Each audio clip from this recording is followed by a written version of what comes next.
Hello, everyone. Welcome to another brief lecture for our Phil 101 material. This is Functionalism, which is chapter 3 of our Philosophy of Mind textbook. Functionalism is a more recent approach to philosophy of mind that we have already briefly touched on, but I think it would be helpful to go into a few more of those details here. So just to set up the context a little bit more, recall that we've already talked about perhaps the most influential view in the history of Phil of mind, which is substance dualism, at least in Western philosophy, that we get from philosopher Rene Descartes. And according to Descartes, recall, he thinks that there are two fundamental different kinds of substances, primary substance and secondary substance. God is the only primary substance. And then for our secondary substances, we have mind and body. And then attributes of both, right? Bodies are extended. Minds are of a fundamentally different kind, right? So we have thinking versus extended in space. So we get this more modern Christian or theistic approach to mind and body that it has been very influential ever since. And Descartes was obviously building off of views that we have seen in other philosophers like Aristotle and Plato, and then gets revised, especially over the Middle Ages. Very influential view. Then we saw a critique of that in materialism and behaviorism. So to put this into historical context again, as the sciences rose to prominence in especially around the time of Descartes and then after 17th, 18th, and 19th centuries, and as we start to see the rise of a field called psychology, views about substance dualism begin to change.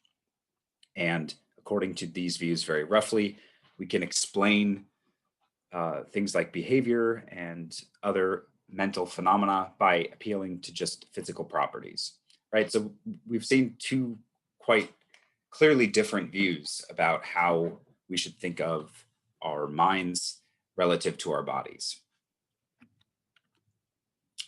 Functionalism takes kind of, many people would call a middle road, but I tend not to frame it that way. I think it's better to stick with the computer analogy. So in one sense, it's against materialism and behaviorism in particular because of what is often referred to as the multiple realizability argument and some of the challenges that we'll see here in just a second. And then we'll talk about freedom of will in another lecture. So let's talk about functionalism in more detail again. So again, as always, please be sure to read or have an attempt at reading the chapter. I think it does a fairly good job of laying out the major tenets of functionalism. So as I said, I think the easiest analogy is to talk about functionalism as the computer view of the mind. Obviously, all of the views that we've discussed thus far have been challenged. There's obviously not universal agreement in philosophy of mind. So the functionalist notion of the mind is that we can think of the mind as being part of a computing device. And this has led to some very famous arguments and even inventions. Maybe some of you have heard of the Turing test, named after Alan Turing. There's a great movie about this from a few years ago, The Imitation Game with Benedict Cumberbatch. If you haven't seen that, I would recommend it. I'm sure it's streaming on one of the services. And this kind of debate about the mind is certainly crucial in discussions about artificial intelligence. So we're going to consider philosophical objections, like John Searle's Chinese room argument to the notion that a computer could have a mind like a human. So if you're unfamiliar with the Turing test, it's discussed quite commonly in science fiction movies and shows. Maybe you've seen things like Blade Runner one of my favorite movies. Even the more recent remake I thought was very good, but it's very ubiquitous in science fiction movies and shows. The Turing test is essentially a way, as the name implies, to assess or test whether a machine or computer has genuine intelligence. And to pass the Turing test, a machine must perform in such a way that an expert cannot distinguish its performance from a human performance. So in other words, can the computer or program or interface, whatever you're interacting with, can it essentially be indistinguishable from the answers given or the outputs given by a human, right? Such that we couldn't tell the difference. So maybe just by way of anecdotal evidence, maybe you've subjected your Alexa or your Google products or your Apple Siri products to these kinds of Turing tests, right? Asking it questions that you think only a human would be able to answer. But certainly, this has changed a lot in the last few years. Having a little artificial intelligence on your phone is certainly something that we didn't always have. But most people think that it can't. But we're more interested in the theoretical question of could it ever? And so one way that we'll talk about this is in John Searle's argument that it cannot. So Searle says, if the machine responds to questions put to it in Chinese, as well as a native Chinese speaker, so that other native Chinese speakers could not tell the difference between the machine and a native Chinese speaker, then we would have to say that the machine understood Chinese. So I'm going to set up the Chinese room experiment more in just a second. So for Alan Turing, this is before Searle's example, we have this imitation game. There are 3 players and someone asking the question, a machine, and a person. The first player, call them A, is a machine whose object it is to trick the interrogator, C, into believing that A is the person. The third player, B, is a person who tries to help C arrive at the correct identifications of A and B.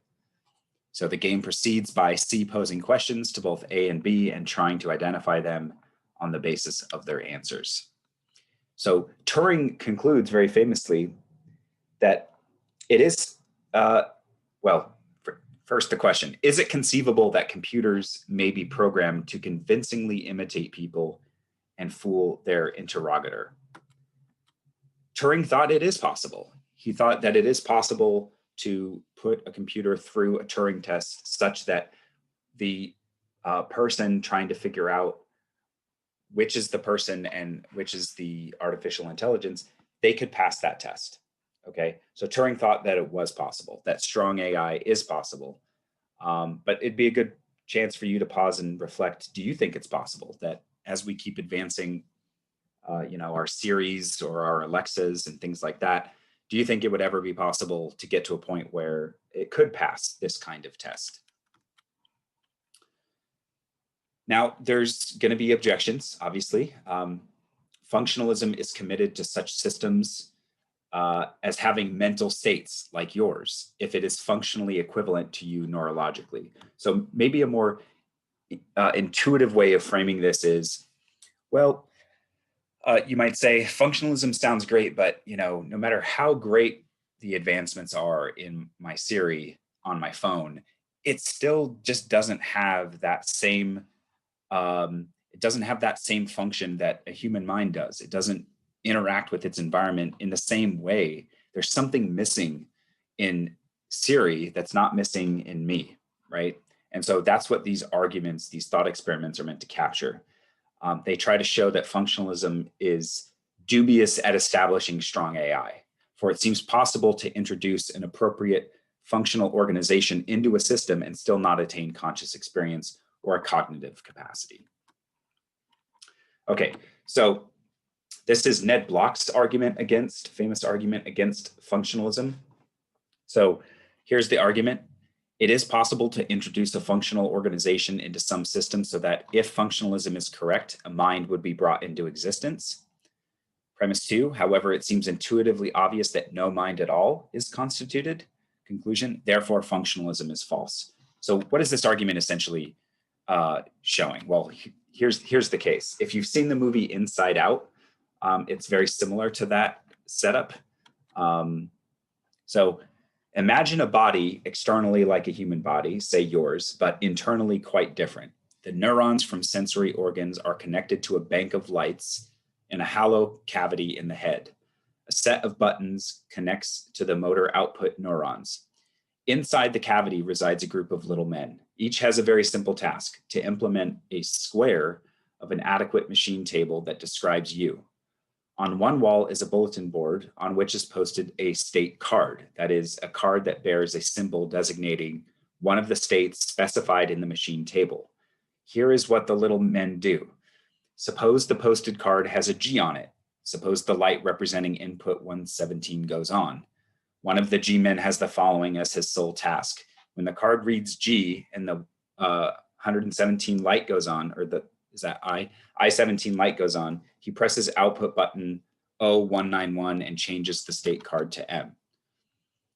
In spite of the low level of intelligence required of each little man, the system as a whole manages to stimulate you because the functional organization they have been trained to realize is yours. Okay, so this might sound complicated, but it's really not. The idea is quite simple. The question is, do these little men in this scenario, do they produce a consciousness like yours, right? Because what this is essentially showing is, or intending to show, is that if we got all the inputs and outputs nailed down, would that still produce consciousness on a level that we could say is approximating human consciousness? And Bloch and others say, no, this isn't consciousness. This is just a simple input output. It doesn't mean that we've got, it doesn't mean that functionalism is correct, that just is our mental consciousness. Perhaps the Searle Chinese room might even be more intuitive for most of us. This is a different set of conditions which are meant to be functionally equivalent to the Turing test, yet intuitively it will not demonstrate an instance of consciousness. So let's see if you agree. Okay. So imagine that, I'll use me, I'm placed in a room and given two baskets of Chinese symbols and a rule book in English for matching these symbols, or a computer program. And there are people outside the room who insert symbols into the room via a slot, questions, and I put symbols from my baskets out another slot in response, and according to the rule book. So simply, I'm in a room and I don't speak Chinese or Mandarin, which is true, I don't. I speak languages other than English, but I certainly don't speak Chinese. But I've got a rule book, a dictionary that tells me exactly how to translate sentences in English or to respond to questions in English via Chinese, right? So the input is English, and then I translate into Chinese, and then I put the answers back out the other slot. And the question is, do I speak Chinese, right? Suppose that I fool the people outside the room into thinking that I'm a native speaker of Chinese, when I do not know what any of these symbols mean. I passed the Turing test for understanding Chinese, but Searle wants to argue, as do others, that I don't really understand Chinese, right? So what does this show about the Turing test? Well, the appropriately programmed digital computer does not just simulate having a mind, it literally has a mind. That's what a strong AI view is. Right? So maybe we're thinking of like Terminators or things like that. But Searle thinks a computer-based strong AI is not possible. Computers don't think. He says the reason a computer cannot think or understand, and why people can, is that a computer processes symbols by their physical properties, like shape, size, and order. In other words, syntax. And people process symbols by their meaning. In other words, people understand the semantics of languages. They understand something much deeper and different than just a computer. So put it another way, can I have a conversation with my phone? Yes, but my phone assistant doesn't really understand the meaning of the words. It's just a system of ones and zeros, and it's missing a level of understanding. Another movie that might be relevant here would be the movie Her. I don't know if you've seen it. It's very good. It's got Scarlett Johansson and Joaquin Phoenix, and the protagonist falls in love with the assistant. So, I mean, that's a good question. The question would be applied there. Do we think the assistant or the AI in that case can genuinely fall in love? Or is it just something that approximate love? And even if it is, so what, right? I mean, that's the question. Searle thinks that strong AI is not possible because computers only process the syntax, they don't understand the meaning, whereas humans do. So I'll leave it to you to decide whether this is a convincing argument. There's lots of videos about the, here, let me pause that, sorry. I'll post some videos about the Chinese room experiment. Okay, so here's the argument from Searle, if we're summarizing it. If strong AI is true, then a person should be able to acquire a cognitive capacity simply by implementing an appropriate computer program. Premise 2, but the Chinese room thought experiment shows that no such capacities of mind are achieved just by running a program. Therefore, computers cannot acquire any other cognitive capacity just by running the right software. Therefore, strong AI is false, and thus, by consequence, so is functionalism. So let me leave it there for now. This is a lot of really great stuff here. I'd be curious to hear what you think. If you think that maybe this is just a lack of imagination on Searle's part, that maybe we will get to a point where strong AI is possible if it's not already. We should point out that Searle was writing this in the 70s and a lot's changed since then. So this certainly, though, has been a very popular and much discussed article in Philosophy of Mind, Searle's famous Chinese room thought experiment. So let me leave it there. Thanks for listening, and let me know if you have any questions.